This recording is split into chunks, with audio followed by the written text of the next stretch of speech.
सनातन धर्म के मंत्रों में इतनी ताकत है कि व्यक्ति की हर इच्छा और हर बीमारी वो ठीक कर सकता है। जिसके घर पे मीटर की रीडिंग 600 से कम है उसको बिजली का बिल 0 आएगा। मेरा बिजली का बिल पहला 1 साल पहला आवा था तो हुण भी 1 साल हो गया भी वह आंदा नहीं हैगा जदी आह भगवंत मान दी सरकार बनी है जी। मुंडा सानू छोटा कहना पिछली बारी बिल कितना आया था, मां 3500 रुपया, कहना ऐतकी 0 आया। मां फिर ऐसा मुख्यमंत्री पूरे इंडिया में बनना चाहिए।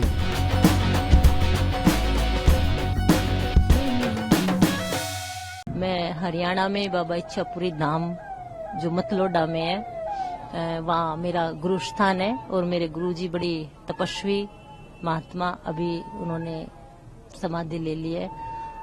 तकरीबन 17-18 सालों तक गुरु के सानिध्य में रह के मैंने तप, भजन, सुमरन, उन्होंने जो जो तपस्याएं साधनाएं मुझे करवाई और उन्होंने एक ही बात मुझे कहा कि बेटा भजन कर, और बहुत सारे मंत्रों की साधना करवाई, सिद्धि करवाई। और जहाँ तक मैंने देखा सनातन धर्म के मंत्रों में इतनी ताकत है कि व्यक्ति की हर इच्छा और हर बीमारी वो ठीक कर सकता है। इस 17-18 साल के अनुभव से अगर मैं कहूँ तो मैं यही कहूंगी कि अगर व्यक्ति का खान पान और एक मंत्र उसकी बॉडी के हिसाब से अगर वो जपे तो वो हर बीमारी पर काबू पा सकता है और वो अपनी हर इच्छा पूरी कर सकता है। ये प्रक्रिया कैसे होती है? हमने देखा कि आप कुछ मंत्र बताती हैं अपने भक्तों को और वो मंत्र लेकर के चले जाते हैं। हमने देखा कि एक व्यक्ति जो कि शराब की लत से काफी परेशान था, उसको आपने बताया एक मंत्र और कहा कि आप इस मंत्र का जाप करिए, वो ठीक हो जाएगा। इसके बारे में देखिए, मैं समस्त संसार के सभी व्यक्तियों से ये कहना चाहूंगी कि मेरे गुरुजी ने मुझे हंसना सिखाया, रोना सिखाया, पढ़ना सिखाया, हर कला सिखाई, और जिस संसार में वो जीते हैं थोड़े से भोग के लिए और विषयों में लिप्त हो जाते हैं, उस मेरे गुरु के तप ने, उस मंत्रों ने मुझे वो परम आनंद अपने अंदर अनुभव करवाया केवल मंत्रों के माध्यम से, और उसी चीज को मैं अगले व्यक्ति की आंखों में देखकर भाप जाती हूँ। ठीक है, कहते हैं ना कि व्यक्ति का चेहरा बहुत कुछ बोलता है, तो इसको आप ये भी कहिए कि जो मैंने कठिन तपस्याएं गुरु सानिध्य में की हैं, 3-3 साल तक भभूत रमा के मैंने सूर्य को नहीं देखा।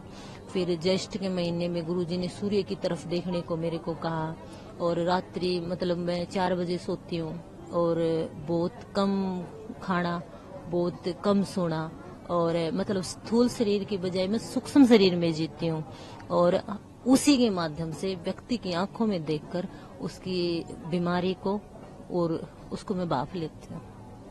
कितने दिन की प्रक्रिया होती है अगर कोई व्यक्ति मंत्र लेकर के जाता है? अगर वो खान पान और मंत्र सही जपे तो या तो 3 दिन में या 7 दिन में या 21 दिन में, लास्ट 40 दिन में वो ठीक हो सकता है। देखिए, मैं बता सकती हूँ लेकिन कोशिश उसको करनी पड़ेगी। ऐसा कोई मतलब जादू नहीं कि मैंने हाथ पे रख दिया और वो ठीक हो गया। हाँ, मैं बता सकती हूँ लेकिन करना उसको पड़ेगा, क्योंकि मैंने 17-18 सालों तक किया है और अभी भी मैं कर ही रही हूँ। अब तक कितने भक्तों को आपने ठीक कर दिया है? आपने कहा कि आपके गुरु जी की कृपा है। आप पहले भक्त से उसका इष्ट देवता पूछती हो? आप बता नहीं, मेरे को पूछने की आवश्यकता नहीं, मैं खुद ही देख लेती हूँ कि इसका ये इष्ट है और इसकी बॉडी में ये प्रॉब्लम है। कितने भक्तों को आपने ऐसे ठीक? मैं सारा दिन मैंने तो गिनती तो की ही नहीं कोई।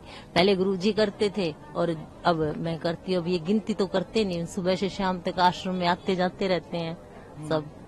जो कौन कौन सी बीमारियों का इलाज है आपके पास? देखिए, अपना जो आश्रम है उसे बाबा इच्छापुरी धाम बोलते हैं, और अगर आप वहाँ आओगे, विजिट करोगे तो वहाँ इर्द गिर्द लोगों से पूछोगे कि वो एक ऐसा धाम है जहाँ सबकी इच्छा ही पूरी होती है?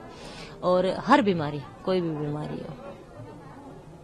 बीमारी हो, व्यक्ति के अंदर एक इतनी एनर्जी होती है, व्यक्ति के अंदर एक इतनी पावर होती है, अगर वो चाहे तो हर बीमारी को वो स्वयं ठीक कर सकता है, और अपने खान पान से। मैं ये मानती हूँ और ठीक भी हुए हैं। ये आप आश्रम में आकर देख सकते हो, या फिर यहाँ किसी को बुला के मेरे सामने बिठा के देख सकते हो, ये आपके सामने मैं कर सकती हूँ, लेकिन निर्भर उस पर मतलब मंत्र से और व्यक्ति अगर आपकी कही हुई बात माने तो वो ठीक हो जाएगा। हाँ, भले मेरे कोई को बीमारी हो। केवल 40 दिन दे, या तो वो 3, 7, 21, 40, लास्ट 40 दिन वो दे। जैसे इसको मैंने मंत्र दिया, इसको जोड़ा, इसका नंबर ले लिया, तो हम 40 दिनों तक या 3 दिनों तक इस पर मेहनत करेंगे। हम इसको वो करेंगे, आपको ऐसा करना है, ऐसा करना है, ऐसा करना है, और तकरीबन सब ठीक ही हो जाते हैं। कुछ ऐसा भी केस आता है कि वो ठीक ना हुए? फिर उसको आदत पड़ जाती है, लेकिन ऐसा मैंने देखा नहीं। तकरीबन बाबा इच्छापुरी जी और गुरु कृपा से ठीक ही होके जाते हैं। ऐसे तो लोग कहेंगे कि डॉक्टर के पास जाने की जरूरत नहीं है, साध्वी जी के पास सारे मरीज चले। हमारे वहीं पास ठीक वही आते हैं जो डॉक्टरों से भी ठीक नहीं होते। आपको मैं ये बात बता दूं, लेकिन अगर उसको डॉक्टर की जरूरत है तो मैं ये भी बोलती हूँ कि आपको उस डॉक्टर के पास जाना पड़ेगा और आपका इलाज ये है।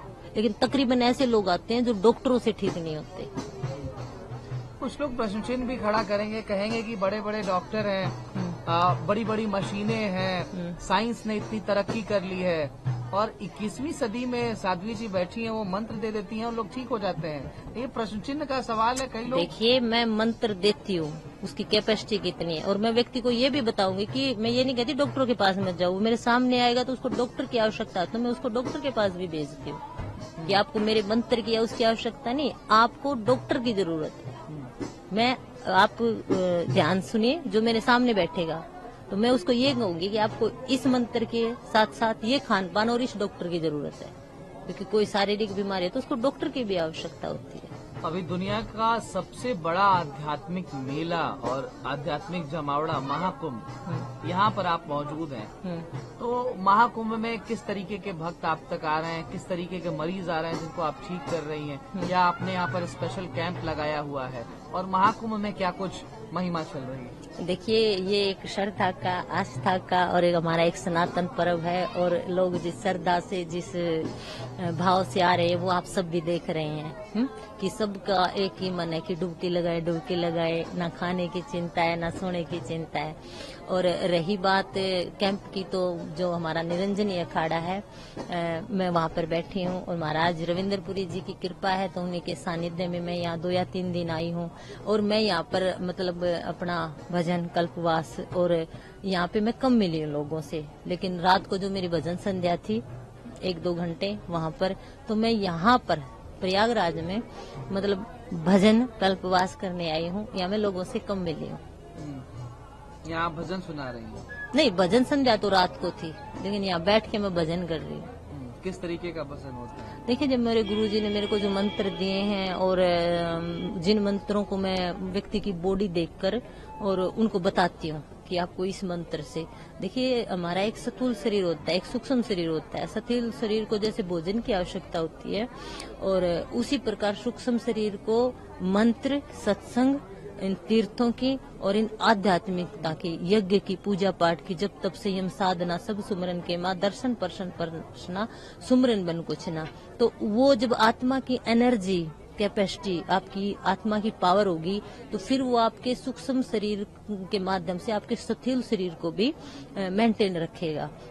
इसलिए तो जो भजन गुरुजी ने जो मंत्र दिए हैं 3-4 घंटे, सुबह 3-4 घंटे मुझे मेरे साधना में लगते हैं, तो वो टाइम मैं वहाँ भी लगाती हूँ। यहाँ बैठ के थोड़ा सा ज्यादा, तो मैं वो करने आई हूँ यहाँ पर।